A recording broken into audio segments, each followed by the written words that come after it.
Today, we are testing a relatively unknown EV. More on that later. And as per usual, we're going to find out how much range this car has at 120 kilometers an hour, as well as testing the accuracy of the route planner and road noise. All standard stuff. But what is really exciting today is testing the charge speed and charging time, because this Exlantix has CATL's new 5C battery that should be able to do 10 to 80% in 12 minutes. Yes, only 12 minutes. So I'm pretty excited, and hopefully you guys are too. And lastly, if you like my videos or find them useful, I'd really appreciate if you guys subscribed. It takes 2 seconds and is totally free. So thanks a lot. If you just clicked on this video and you're new to the channel, you may be thinking, what the heck is an Exlantix? Well, an Exlantix is a European Exeed. And you may be thinking, what the heck is an Exeed? Well, Exeed is one of the luxury brands from the Chinese auto manufacturer called Cherry. I think they are the 5th biggest auto manufacturer in China, and by any measurement, they are huge on a global scale. So this is their venture into Europe with their brand Exeed, and it's not called Exeed because that brand or that name was copyrighted here in Europe. So they called these cars for Exlantix. And I think, well, I'm used to the name now. I don't mind it at all. And this is their ET, which is kind of a mid-sized to large electric SUV. And what is very interesting about this car is that in Norway, the car we have today with all the bells and whistles and air suspension with the small battery pack, which is a little less than 75 kilowatt hours usable, is less than 50,000 euros, which is an insane price. And if you go for the same exact car, again with all the equipment but without air suspension, it's like 46,000 euros, which is just insane. So we have to look at this car from this price point because it is far from perfect. I'm gonna get back into that later. But cruising on a motorway, it is quiet, it is comfortable. I really like this interior. You guys who have been, following the channel since early on know that I'm a sucker for light colored and especially brown interiors. This is very close in color combo to the car I started this channel on, my Volvo XC90 from back in 2016, which had the amber interior. This is even a little bit nicer because this is a little bit lighter, and it's not like a faux leather. This is kind of like a velour type of, a combination between velour and a wetsuit material, and I really like it because it's not trying to be anything it isn't. It just feels like Chinese luxury, which is different to Japanese luxury, and it's different to American luxury, and it's different to European luxury. And I really like it. So quiet, comfortable, great seats, a lot of room.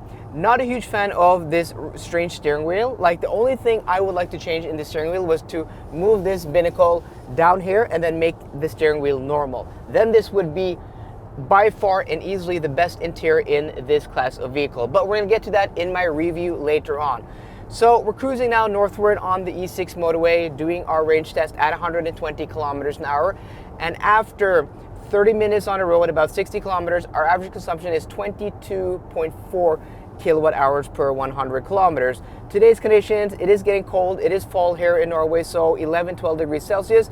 Overcast, dry roads, but we do have a push in the northward direction of 3 to 4 meters per second. And that is going to help consumption this way, but also going to raise consumption when we head back.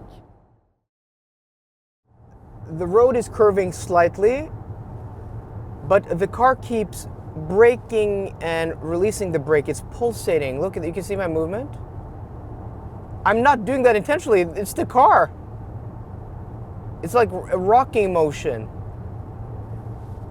So with every Chinese car I have driven since I tested the first Chinese car back in 2021 or 2022, they've all had issues with ADAS, Advanced Driver Assistance Systems, and I think it is down to the hardware stack that the manufacturers buy from the companies who make the hardware, the camera, the sensors. And they come with default software, which is made for the Chinese market, where the Chinese drivers like to be nannied a lot more than us here in Europe. That's just a fact. This is what I've been told by Chinese people I know. I've been to China 3 times the past year. I'm going there again in a few weeks with Exlantix. So this isn't, you know, a dig on them. It's just a different culture. And this has also been an issue when, for example, Polestar tried to take the 001 from Zeekr and make that into the Polestar 4. They've had the same issues, and this I've been told firsthand by, you know, the ADAS team, by the product manager at Polestar. So this is nothing, you know, new or sensational, right? But it is very annoying, and it goes to show you that these cars, which have, you know, very short development times, aren't as refined or as fine-tuned as cars that take 5 or 6 or 7 years to develop, which does make sense. So it is a compromise. It's not the worst thing in the world. There, it's just annoying. You can turn off, you know, the auto steer functionality and it works better. But also, like, the distance it keeps to the car in front while, you know, using adaptive cruise control is a lot bigger than what I think is even necessary. So yeah. But okay, we're here at our halfway point. I think the car predicted we'd arrive here with like 47% state of charge is what my notes say. Yeah, 47% state of charge. We're here with 45, which is a little bit worse, but not too bad.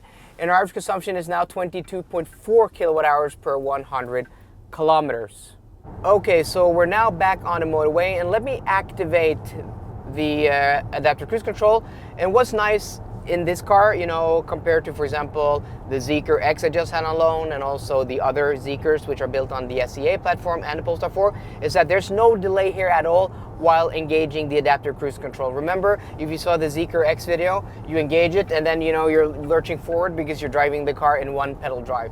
So at least that works here. It's very responsive, you know, to change speed and all the inputs. That is really, really nice. But here, yeah, it just keeps pulsating. It's really, really weird. And you know, if the turn was even more angled, I mean, if there was even more, you know, turn, the car would brake to a much slower speed. Like, for example, with the Hongqi EHS9, remember that car would like drop the speed like 5 to 10 kilometers an hour as soon as you started, you know, driving on a curvy road, which is not what I like. I understand that the car is being very cautious, but if you're used to driving European cars, they don't do that at all. I just went to Germany on the Autobahn with the Audi A6 e-tron. You could go 210 kilometers an hour and the road curves, and it's still going to keep that speed. So it has to do with the nannying and, you know, the preferences of, you know, the market. And this has not done enough testing in Europe and been tuned enough to the European customer, in my opinion, as it needs to be. Okay, so once we hit 9% state of charge, the car went to extreme energy saving mode and adaptive cruise doesn't work. Yeah, that's just a little bit weird. I haven't experienced that since like the Volvo XC40 before it got its first software update. When you went below like 7% state of charge, it wouldn't give you like adaptive cruise anymore. So that's a little bit concerning.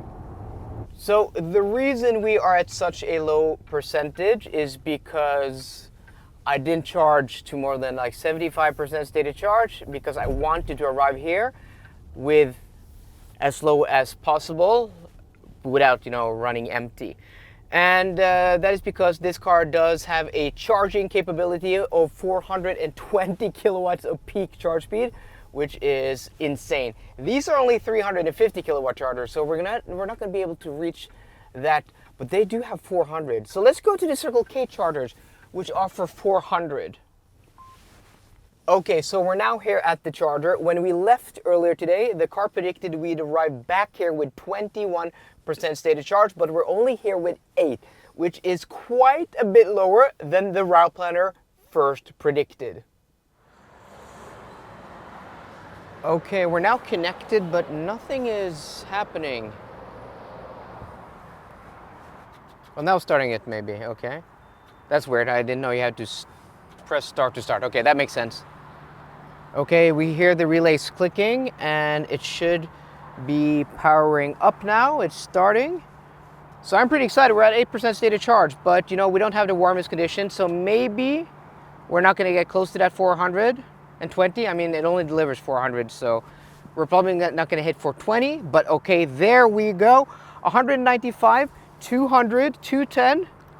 Okay, it's ramping up now, guys. 300, 313, 315. Okay, 340 guys, 340 at 14% state of charge. It's fluctuating a little bit. Yeah, I don't want to get rid of that screen. Almost 380, there we go, 390. God freaking damn, 392. So it seems like we didn't, get higher speeds than 390 kilowatts briefly.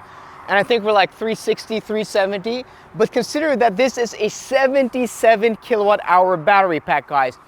I think at that rate, that is even like, that's almost 5C. With a coldish battery, I mean, it's been between 11 and 13 degrees Celsius outside. I'm pretty sure that the battery isn't up to temperature, and we didn't navigate here, so we didn't let the car precondition, automatically by navigation system. And we do that intentionally because we want to try to get the most range out of the car. But that is just an insane charge speed. Wow, I have not experienced anything close to 400 kilowatts in a battery pack that is less than 80 kilowatt hours. That is insane. Is that like 5C? That's 5C, that is insane. Before we talk about what just happened when we're talking about charge speed and also go through the results of the range test, let's just go quickly through the noise test measurements we do here in these tests. So at every speed, 80, 100, and 120 kilometers an hour, we do 2 measurements, 2 minutes each. And I have proper equipment. I have my laptop with me here. I have a proper calibrated microphone and software. We get a graph. So at 80 kilometers an hour, we had an average of those 2 measurements of 64.25 decibels. At 100 kilometers an hour, we had an average of 66 decibels. And at 120 kilometers an hour, we had an average of 67.25 decibels. So our objective measurements here, done with instrumented testing, shows that this car is about half a decibel quieter than the Zeekr 7X. But in my subjective opinion, I think this is a little bit more noisy. And that's why we always do objective testing and subjective. I give you guys my subjective opinion, because objective testing doesn't always tell the picture, because us human beings, we experience sound and noise differently from person to person. Another person may experience this car as a lot quieter or even more noisy. That's why we do the instrumented and also the subjective testing. So in my opinion, I think the Zeekr 7X subjectively, experience-wise, is a little bit quieter. And I also have 2 notes there. So one note is that at 100 and 120 kilometers an hour, there's quite a bit of wind buffeting off the wing mirrors. These are quite big wing mirrors. And also at 100 kilometers an hour, there's this high-pitched whine from, I'm suspecting, the rear electric motor, which is the one that is driving under the eco mode, which we drove the car in. As long as you have music or talking to a passenger, you don't notice it. But when I was doing my measurements here, and it was completely quiet in the cabin, I noticed that. So let's talk about the results. So yeah, not the most efficient car. If you want to see how this car performs at 80 and 100 kilometers an hour in my range test, I'm going to link my Norwegian video and channel down below. And if you want to support me, please subscribe to this channel, but I would also appreciate if you guys subscribe to my Norwegian channel, which we've been really trying to grow lately. I started it this summer and we're already at like 1,300 subs. So thank you very much, guys, for all the support. So for the results at 80 and 120 kilometers an hour, which this car did quite decent at, go to that video. But at 120 kilometers an hour, we had an average consumption of 24.8 kilowatt hours per 100 kilometers. Yes, today not very warm, but conditions were pretty nice. And that is quite a bit higher than what we'd experienced in the Zeekr 7X and also the Audi Q6 e-tron, which are, to be fair, smaller cars. They are shorter, they are smaller, but also more expensive and have bigger batteries. So yeah, this car should not have that high consumption. It's quite high considering the size. So when we do the calculations, we take the usable battery capacity of this car, which is 74.8 kilowatt hours. We divide it by the consumption, 24.8 kilowatt hours per 100 kilometers, and then we subtract 3% for heat and discharging losses. That gives this car a range under today's conditions of 293 kilometers, which isn't great. I mean, when you're talking about the price of this car and also the battery pack size, it is closer in the specs to the Tesla Model Y long-range all-wheel drive and also the Skoda Enyaq 85X. And when you compare the car, the battery pack size and the pricing, to the results of those cars, again, smaller cars, more aerodynamic, this has quite a bit lower range. So if range is important, those cars are better bets. But you have to remember that this car is the same price and even cheaper than those cars spec'd. But you're getting a lot of car here. You're getting a car that is almost 5 meters long. You're getting an interior experience that is unrivaled at this price point and unrivaled at higher price points. And also air suspension. This car is quieter, it's more comfortable. It is just an amazing package. It has a bigger back seat, a bigger trunk than those cars. So in a lot of ways, it is not a fair comparison. This car is a lot better. And also what you're getting here, what you don't get with those other cars, is CATL's new LFP battery, which charges at 5C, guys. You saw it, with an ambient temperature between 11 and 13 degrees Celsius. No preconditioning, just driving the car on the road, connecting to a 400 kilowatt charger. We peaked at 390 kilowatts, which is insane. Yeah, it begs the question, does that range really matter? Does it really matter when you charge that fast? Yeah, that is insane. So usually we don't measure the charging time in this test. Maybe we should start doing that, because these cars are just going to get faster and faster charging. But what I did is that I did time the charging session. And again, I'm going to correct myself on the screen, because there is a little bit of discrepancy, because the timer on the charger usually starts timing when it starts initializing, not when it actually starts charging, right?